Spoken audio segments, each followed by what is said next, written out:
Fees ना जमा होने की वजह से कई बार मुझे लाइन से निकाल दिया जाता था धक्के मार के, और हम बारिश से बचने के लिए कटोरे लेके खड़े हो जाते थे कि हमारे बिस्तर ना गीले हो जाएं, हमारी कॉपी किताबें ना गीली हो जाएं। दरवाजे बंद हो चुके थे, हर तरफ सन्नाटा था, हर तरफ अंधेरा था, कुत्ते भौंक रहे थे और मुझे समझ नहीं आ रहा था कि मुझे करना क्या है। मैंने उनको बोला कि अंकल मेरे पास पैसे नहीं हैं, लेकिन आप मुझसे काम करवा लो, मेरे को घर का काम करना आता है। एक बार फिर से मेरे सपने टूटे, फिर से खुद की लड़ाई शुरू हुई।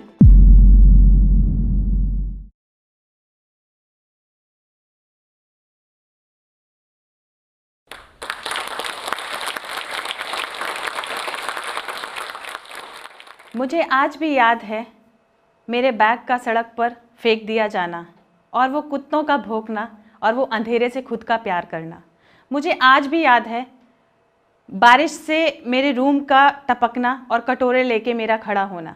मुझे आज भी याद है मम्मी के गहनों का गिरवी रखना, वो भी अपनी दोस्त के यहाँ। मेरा नाम रश्मि रूबी वर्मा है और मैं भरतना डिस्ट्रिक्ट इटावा की रहने वाली हूँ। हमारा भी एक हंसता खेलता परिवार था और सभी लोग खुश थे, लेकिन कहते हैं ना खुशियाँ ज़्यादा दिन तक नहीं टिकती और वो बिखर जाती हैं। तो हमारी खुशियाँ भी बिखर गईं क्योंकि हमारी खुशियों को एक बुरी औरत की नज़र लग गई थी, जिसकी वजह से पापा घर छोड़ के चले गए और घर चलाने में मम्मी को काफ़ी दिक्कत हो रही थी। और बड़े बुजुर्गों ने यह तय किया कि 2 बच्चे मम्मी के साथ रहेंगे और 2 बच्चे पापा के साथ रहेंगे। तो मम्मी 2 बच्चों के साथ, छोटे बहन भाइयों के साथ नानी के घर चली गई और हम लोग पापा के साथ रहने लगे। उसके बाद ऐसा हुआ कि हमारे घर वालों ने हमें अलग किया, तो एक ऐसे कमरे में किया जहां हर तरफ से बारिश में पानी टपकता था, और हम बारिश से बचने के लिए कटोरे लेके खड़े हो जाते थे कि हमारे बिस्तर ना गीले हो जाएं, हमारी कॉपी किताबें ना गीली हो जाएं। एक बार मुझे याद है बचपन में ऐसा होता था कि खाना वेस्ट नहीं करते थे क्योंकि पैसे इतने होते ही नहीं थे। तो मुझे याद है कि बचपन में जब बासी रोटियां बच जाती थी ना, तो मैं उन्हें तोड़ के फ्राई करके लंच बॉक्स में लेके जाया करती थी। तो अक्सर मेरी सहेलियां हंसती थी कि ये क्या लेके आई हो, तो मैं कहती थी कि ये मुझे पसंद है, लेकिन वो पसंद नहीं होता था, अक्सर आपकी मजबूरी होती थी। और मुझे अच्छे से ध्यान है कि एक बार की बात है, मेरा भाई नीचे दादी के पास गया हुआ था कि दादी क्या बनाया। तो दादी ने बोला कि अभी रुको, भी चाचा खाना खा रहे हैं। उन्होंने डांटते हुए, उसे फटकारते हुए ऐसे जवाब दिया। मैं जाल से नीचे झांक रही थी और थोड़ी देर के बाद मैं देखती हूँ मेरा भाई वहीं खिड़की से लटक जाता है किचन की। तो मेरे चाचा क्या करते हैं कि परसी हुई पूरी थाली, सबसे छोटे वाले चाचा जी मेरे, बीच आंगन में फेंक देते हैं। उन्होंने वो खाना मेरे भाई को देने की बजाय बर्बाद करना ज़्यादा ज़रूरी समझा। अगर शायद वो उस दिन ये बर्बाद नहीं करते, उसको प्यार से दे देते, तो शायद वो खुश हो जाता। उसी दिन मैं फटाक से जीने से मैं नीचे उतरी और मैंने अपने भाई का हाथ पकड़ा और उसको घसीटते हुए ऊपर लेके गई और मैंने उसको 2-3 चांटे मारे और उसको बोला कि तो जो भी खाना हो तू मुझसे बोलेगा, किसी और से नहीं। और उसी दिन मैंने खुद से वादा किया ये कि मैं अपने भाई बहन के लिए माँ और बाप दोनों बनूंगी और उनकी सारी ख्वाहिशें पूरी करूंगी। टाइम निकलता गया और मेरे पेपर शुरू हुए, और मैं पेपर जब दे रही थी ना, तो मैं एच-जेल पेन से लिखती थी, लेकिन जब मैं लिख रही थी ना, तो घर का कलेश सुबह देख देख के पेपर देने गई थी और इतना रोई कि मेरे सारे पेपर पे मेरे आंसू बिखर गए और जो भी मैंने लिखा था वो सब ब्लर हो गया। बहुत डरी सहमी सी कि कहीं मैं फेल ना हो जाऊं। कैसे भी करके वो पेपर मैंने कंप्लीट करा, जैसे तैसे करके मेरा 12th कंप्लीट हो गया और मैं पढ़ने के लिए कानपुर चली गई। वहाँ पे मैंने कोचिंग करी, MBA के लिए तैयारी के लिए कानपुर गई। तो कोचिंग में एडमिशन जैसे तैसे मम्मी ने अपने गहने गिरवी रख के करवा दिया, लेकिन अब मुश्किल थी कि मुझे रहना कहाँ है। तो मैंने पापा से बोला, पापा प्लीज़ मेरे रहने का अरेंजमेंट कर दो। तो पापा ने अपने दूर के रिश्ते की एक बुआ लगती हैं, लल्ली बुआ, उनके यहाँ मेरे रहने का इंतज़ाम किया और मैंने वहाँ पे रहना शुरू कर दिया।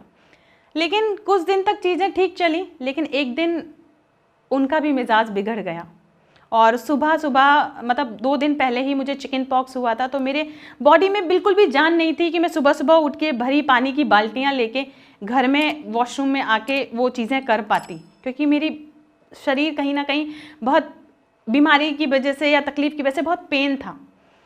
मैंने उनको बोला कि बुआ प्लीज़ आज आप पानी भर लो, आज मैं पानी नहीं भर पाऊँगी, मेरी तबीयत ठीक नहीं है।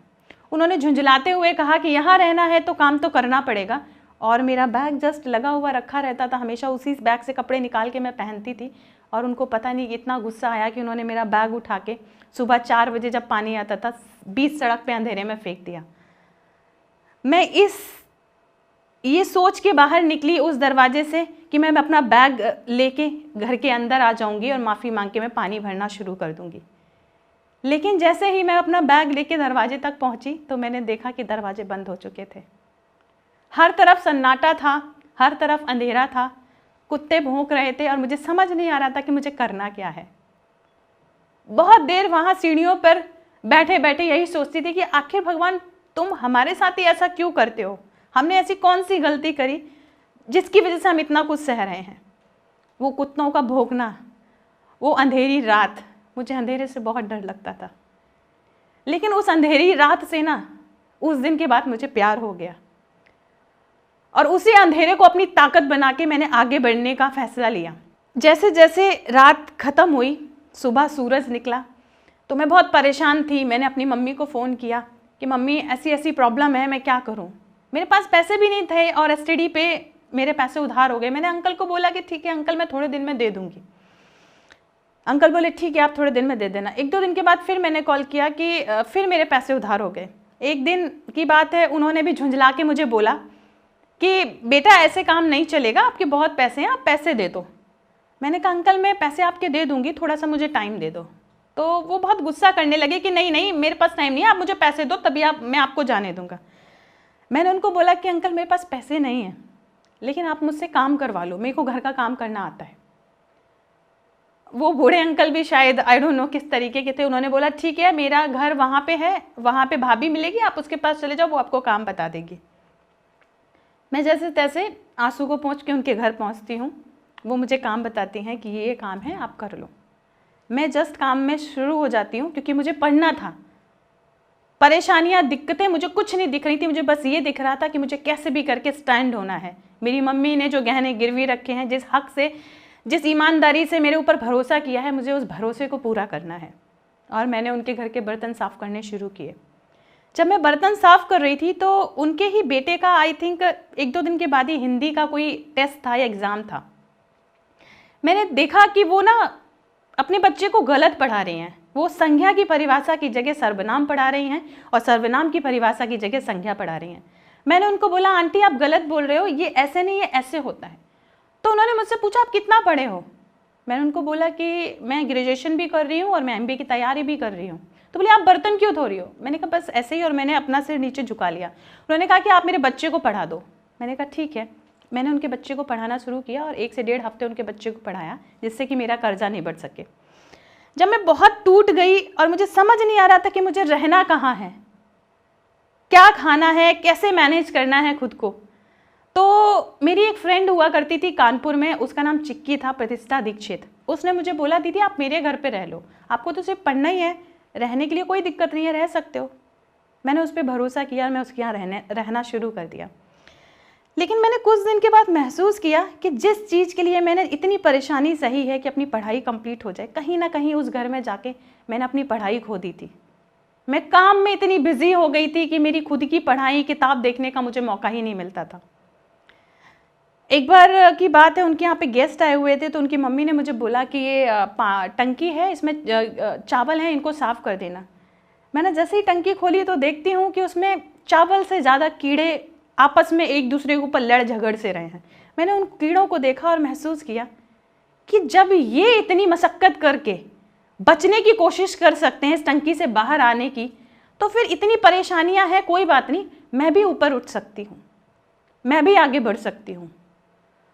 और जैसे तैसे फिर मैंने ट्यूशन्स वगैरह लेने शुरू करे, 1-2 ट्यूशन्स मिले और मैं धीमे धीमे धीमे करके अपनी पढ़ाई करती गई।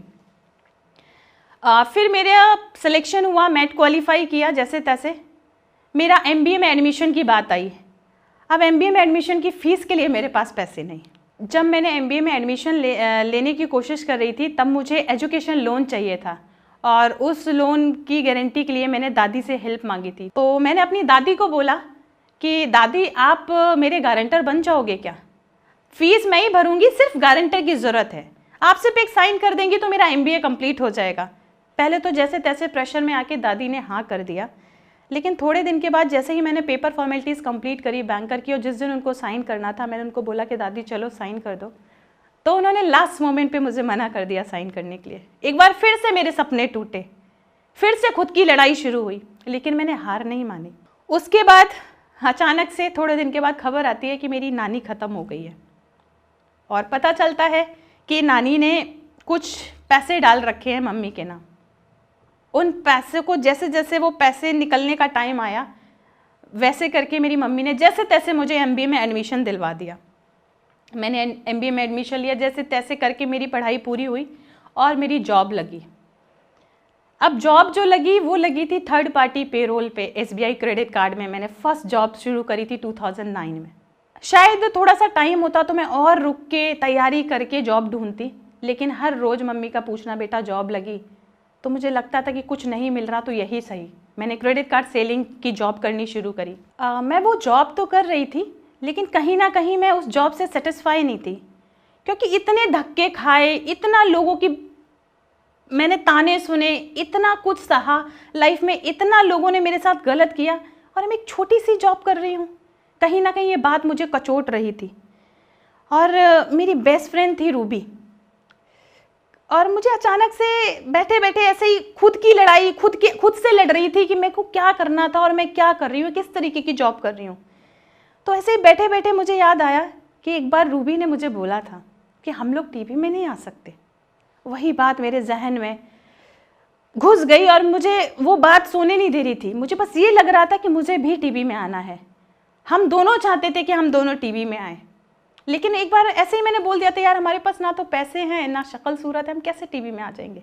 लेकिन फिर भी इतना कुछ करा, इतना बुरा वक्त देखा, जब ये देख के मैं यहाँ इस जॉब को पा सकती हूँ तो मैं टीवी में क्यों नहीं आ सकती। मैंने खुद से प्रॉमिस किया कि मैं मेहनत करूँगी। मैंने बहुत सारे ऑडिशंस दिए। कभी कभी तो ऐसा होता था कि मैं जॉब में होती थी और ऑडिशंस बना रही होती थी, कोई और मेरा ऑडिशंस बना रहा होता था, जल्दी जल्दी से स्क्रिप्ट याद करना होता था, और लंच का टाइम होता था सिर्फ फ्री, जिसमें मुझे खाना खाना है या फिर ऑडिशन बनाना है। तो बहुत टाइम तक मैंने अपने लंच से सेक्रीफाइस किया और ऑडिशंस बनाए और सेंड किया डायरेक्टर्स को, कास्टिंग डायरेक्टर्स को।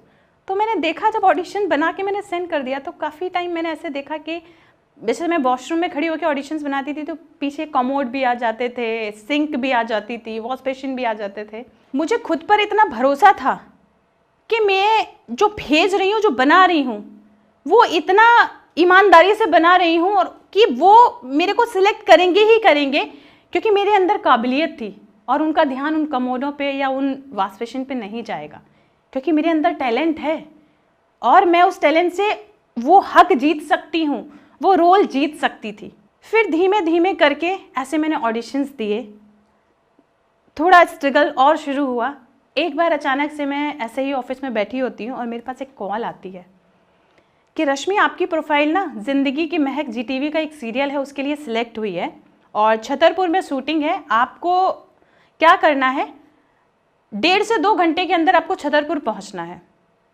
मैं ऑफिस में बैठी थी, ऑफिस से अचानक से छुट्टी लेना मेरे लिए मुश्किल था कि सडनली आप बता नहीं सकते कि आपको छुट्टी चाहिए।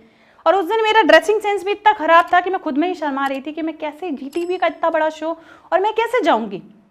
लेकिन मैंने कहा कोई बात नहीं, मैं जो हूँ मैं वो हूँ और मैं जाऊँगी ज़रूर। मैंने छुट्टी के लिए बोला, मना किया गया। फिर मैंने छुट्टी के लिए बोला, उन्होंने बोला पैसे कटेंगे। मैंने कहा कोई बात नहीं।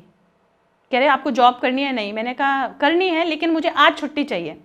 तो बोले ठीक है जाओ। रूड तरीके से मेरे बॉस ने मुझे बोला ठीक है चले जाओ।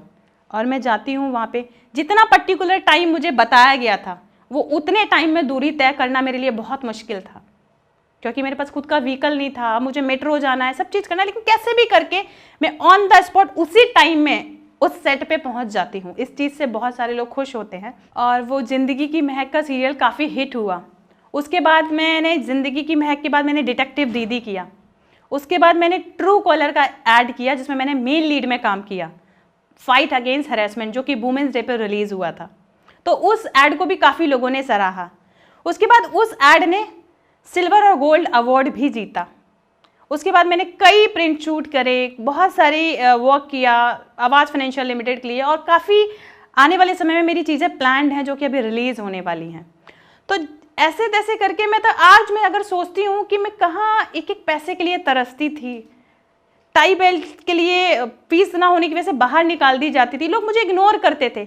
आज सब कुछ चेंज हो गया। आज जो लोग मुझसे दूर भागते थे वो लोग मेरे करीब आने की कोशिश करते हैं। मेरे जो फ्रेंड्स थे, जो कभी मुझे फ्रेंड्स नहीं बोलते थे, जो रिलेटिव थे जो मुझे रिलेटिव नहीं बोलते थे, आज वो सब इर्द गिर्द कहीं ना कहीं मेरे आसपास आने की कोशिश कर रहे हैं। तो समय ऐसे ही चेंज होता है। ज़िंदगी में बहुत सारी परेशानियां आती हैं, उन परेशानियों को उस टाइम आपको जीतना होता है, उन परेशानियों से उस टाइम आपको प्यार करना होता है। जब आप किसी परेशानी को बहुत ईजिली तरीके से प्यार करते हो ना, तो वो परेशानी भी आपसे प्यार करके ना आपकी सक्सेस में कन्वर्ट हो जाती है। पहले मैं अक्सर चुप रहा करती थी, शांत रहा करती थी, लेकिन मुझे खुद पर भरोसा था कि मैं कुछ करके दिखाऊंगी।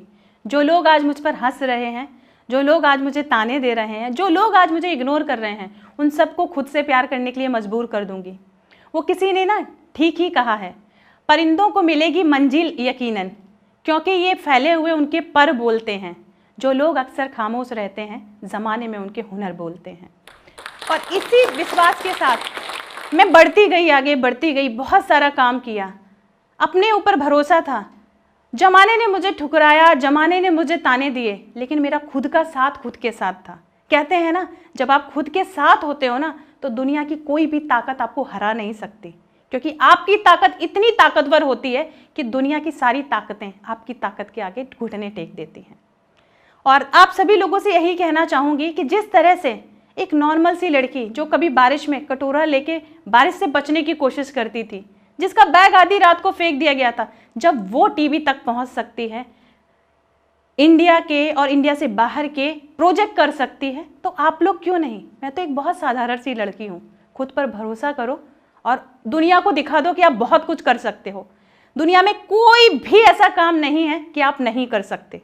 अगर कोई ऐसा काम है कि आप नहीं कर सकते, तो बस हार है। अगर आपको हार के बैठना है तो आप हार के बैठो, आपको कुछ नहीं मिलेगा। लेकिन अगर आपको जीतना है ना, तो आप दुनिया को दिखा दो कि आप क्या कर सकते हो। ये सिर्फ आप जानते हो, आप क्या कर सकते हो ये सिर्फ आपको पता है, दुनिया को नहीं। दुनिया तो है जो बकवास करेगी, लेकिन उस बकवास को सफलता में कैसे कन्वर्ट करना है, इसका तरीका आपके पास है। जैसे कि मैंने करा, लोगों ने मुझे बहुत उल्टा सीधा बोला, लेकिन मैं कर गई। अंत में मैं यही कहना चाहती हूँ कि जब जब ये जग जिस जिस पर हंसा है, उस इंसान ने ही तब तब इतिहास रचा है। शुक्रिया। इस वीडियो के बारे में अपनी राय नीचे कमेंट सेक्शन में हमें बताएं और अपने दोस्तों के साथ ये वीडियो शेयर करना ना भूलें।